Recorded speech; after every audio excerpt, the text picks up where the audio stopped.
किसी गांव में एक बूढ़ा व्यक्ति अपने बेटे और बहू के साथ रहता था। परिवार सुखी संपन्न था, किसी तरह की कोई परेशानी नहीं थी।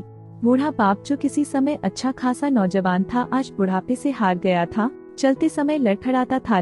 घर में एक चीज अच्छी थी कि शाम को खाना खाते समय पूरा परिवार एक साथ टेबल पर बैठकर खाना खाता था।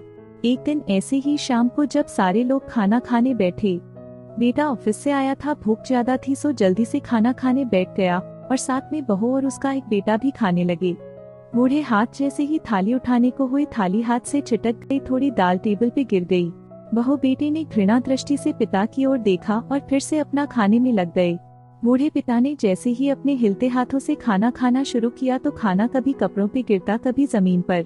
बहुत चिढ़ते हुए कहा, डाश हे राम, कितनी गंदी तरह से खाते हैं, मन करता है इनकी थाली किसी अलग कोने में लगवा देते हैं। बेटे ने भी ऐसे सिर हिलाया जैसे पत्नी की बात से सहमत हो। उनका बेटा यह सब मासूमियत से देख रहा था। अगले दिन पिता की थाली उस टेबल से हटाकर एक कोने में लगवा दी गई। पिता की डबडबाती आंखें सब कुछ देखते हुए भी कुछ बोल नहीं पा रही थी। बूढ़ा पिता रोज की तरह खाना खाने लगा। खाना कभी इधर गिरता, कभी उधर।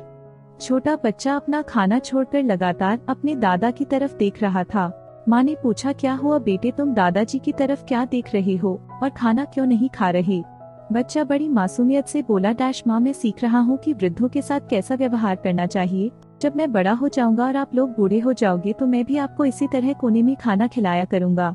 बच्चे के मुंह से ऐसा सुनते ही बेटे और बहू दोनों कांप उठे। शायद बच्चे की बात उनके मन में बैठ गई थी, क्योंकि बच्चा ने मासूमियत के साथ एक बहुत बड़ा सबक दोनों लोगों को दिया था। बेटे ने जल्दी से आगे बढ़कर पिता को उठाया और वापस टेबल पे खाने के लिए बिठाया और बहू भी भागकर पानी का गिलास लेकर आई कि पिताजी को कोई तकलीफ ना हो।